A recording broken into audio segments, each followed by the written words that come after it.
Assalamualaikum warahmatullahi wabarakatuh. Alhamdulillahirrabbilalamin. Allahumma salli wa sallim ala sayyidina Muhammad. Amma ba'du. Alhamdulillah, malam ini kita jumpa lagi sahabat-sahabat di konten ngobrol dengan Bu Isa. Alhamdulillah, Masya Allah. Wah, udah lama ya kita. Rasanya udah lama ya. Pekan lalu karena ada acara malam, jadi Bu Isa pekan lalu off dulu nih, ngobrol di konten IG-nya. Nah, hari ini alhamdulillah semua berjalan dengan lancar insya Allah, dan nanti juga kita sama-sama berdoa lancar semuanya, kita sehat walafiat mulai hari ini dan seterusnya, dan juga ya lancar di wifi, sinyal dan sebagainya. Oke? Iya, alhamdulillah. Ya, Bu Isa pilihkan judulnya curhat. Ya, curhat ini sebuah akronim ya, curahan hati.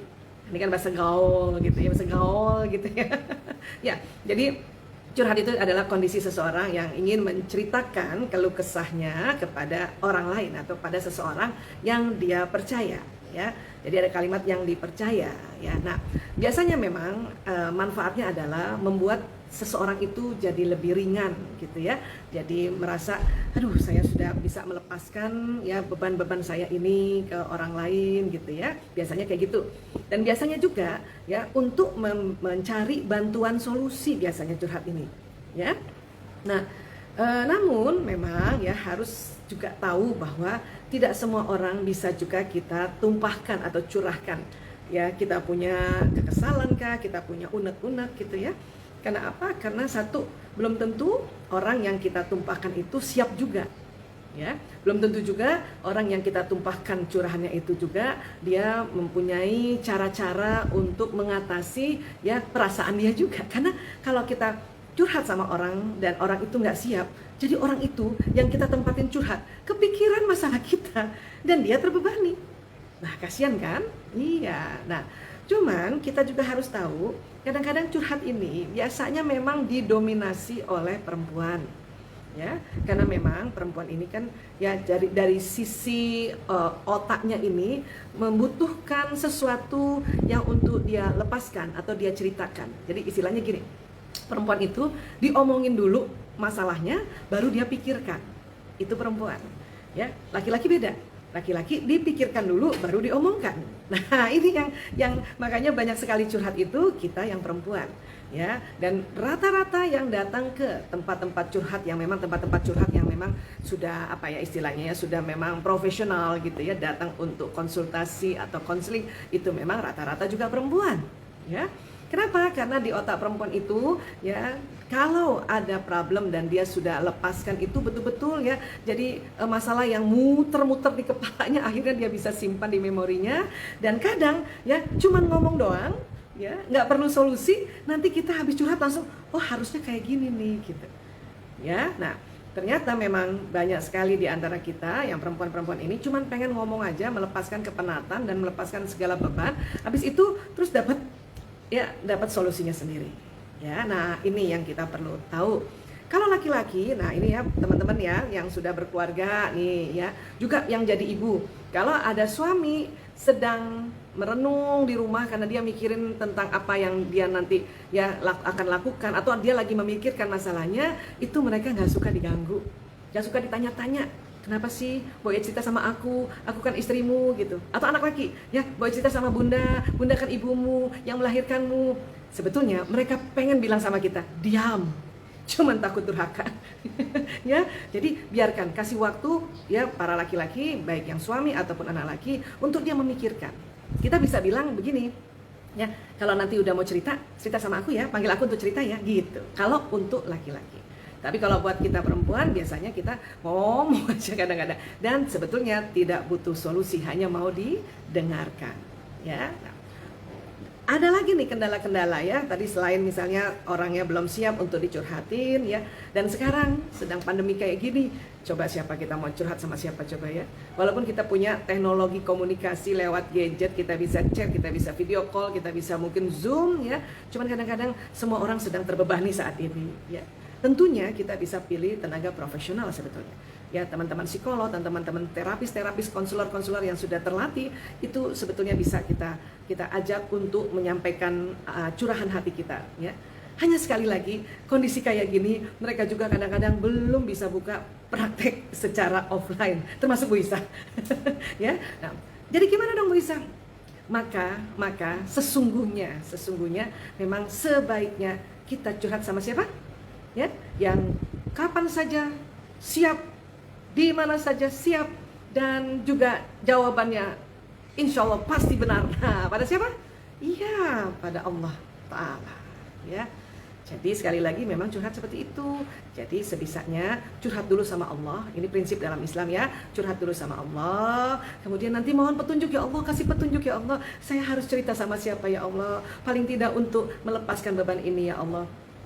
Ya, jadi sekali lagi setiap ada apa-apa tanya sama Allah, curhat sama Allah, dan tanya juga sama Allah siapa kira-kira orang yang saya bisa cerita juga, paling tidak ya ini setelah lapang terus kemudian dia ada juga solusi sehingga saya bisa ya merasa ringan dan akhirnya alhamdulillah petunjukmu aku bisa baca. Nah kayak gitu ya. Oke, dan juga kalau ditanya Bu Isa curhat sama Allah itu dasarnya di mana ya? Ya di Quran sebenarnya banyak, salah satunya adalah di surat Yusuf ayat 86. Di situ tentang Yakub ya, Nabi Yakub alaihissalam yang berkata bahwa Yakub ini senantiasa mengadukan, nah itu mengadukan ya kesulitan, kesusahannya pada Allah. Karena di dalam ayat itu dikatakan bahwa Allah lebih tahu dari siapapun kayak gitu. Jadi basicnya itu ya. Tapi pengen juga cerita, apalagi ibu-ibu perempuan pengen juga cerita. Maka ya Allah, siapa kira-kira yang saya bisa cerita tentang apa yang saya rasakan ini? Nanti ada aja tuh ya. Dan itu bukan suatu kebetulan. Kebetulan tiba-tiba sahabat saya nelpon saya atau sahabat saya WA saya dan itu udah lama dan dia nampaknya kayaknya nih bisa nih. Bisa kayak gitu juga. Ya. Oke, baik sekarang. Nah, kalau sekarang ini bukan curhat kali ya. Q&A, question and answer. Ya, karena nanya. Kalau curhat itu kan harus panjang, didengerinnya lama gitu ya. Kalau sekarang kan nanya ya, bertanya ya. Oke, sekarang kita sudah bisa buka pertanyaan. Namun sebelumnya Bu Isa mau juga ucapkan kepada Mbak Erli, sahabat Bu Isa di MEMT 3 ya, Bu Isa dan keluarga besar mengucapkan ya turut berduka cita atas berpulangnya ibundanya Mbak Erli ya. Dan juga buat sahabat-sahabat yang saat ini sedang istirahat karena terpapar virus COVID-19 ya, Bu Isa juga turut prihatin dan mendoakan insya Allah sabar dan terus ya memohon pada Allah kepulihan kesembuhan ya. Baik, berikutnya yang mana ya, ini ya. Siti _Oktaviani 18. Assalamualaikum Bu. Waalaikumsalam. Mau tanya apa benar anak kedua itu gengsian? Gengsian? Maksudnya gimana gengsian? Ya, sebetulnya bukan masalah urutan anak sebetulnya yang lebih dominan ya. Sebetulnya karena watak ya. Orang gengsi itu harus definisi dulu. Maksudnya gengsi itu apa? Males cerita atau nggak mau mengakui apa kelemahannya, yang mana dulu gitu. Ya, nah anak satu, anak kedua, anak ketiga kalau memang dia sedang saat itu ya tidak mau menceritakan apa yang dia rasakan atau memang pada saat itu dia merasa melakukan kesalahan tapi kemudian dia tidak bisa ya menyatakannya atau mengakuinya, itu sih bisa anak keberapa aja ya. Nah seperti itu ya, itu tadi maksud gengsiannya itu yang Bu Isa belum tahu persis maunya apa. Tapi sekali lagi bukan karena urutan nomor anak, tetapi hanya karena memang ada hal-hal kadang-kadang kita nih lagi penat banget, capek banget, dan kalau kita dituding bahwa kamu salah, itu susah banget untuk bilang iya saya salah. Ya sabar aja ya, doakan saja supaya satu ketika nanti dia ngaku bahwa iya saya sempat salah, oh saya kemarin keliru. Dan ada juga watak-watak yang kalaupun salah dia nggak mau bilang. Ya, dia nggak mau bilang, tapi kita lihat perilakunya dia menunjukkan permohonan maaf. Ya, ada juga yang watak kayak gitu. Itu watak ekstrovert biasanya. Ya, oke, lanjut. Ya, assalamualaikum Bu Isa. Waalaikumsalam warahmatullahi wabarakatuh. Mbak Haifa, kangen ya. Tanya boleh ya. Bagaimana cara menolak dicurhati orang pada saat kita sedang tidak mood? Iya. Ya, sebetulnya kita bisa bilang ya bahwa saya hari ini sedang juga nggak enak badan, juga nggak enak perasaan gitu ya.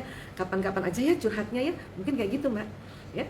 Nah, kenapa? Karena memang kadang-kadang itu tadi yang Bu Isa bilang, pada saat yang dicurhatin ini sedang nggak fit, itu malah curhatan orang itu membebani kita. Ya, itu kecuali tenaga profesional lain. Kalau tenaga profesional itu kami memang ya seperti Bu Isa misalnya ya, sebagai seorang dokter atau juga sebagai seorang terapis, orang curhat pun tetap ya walaupun sedang nggak enak badan, nggak enak hati, kan apa segala macam, itu tetap harus didengar atau paling nggak dibaca ya chattingannya, dan kemudian ya itu tadi cuma dibaca, orang-orang itu cuma dibaca aja.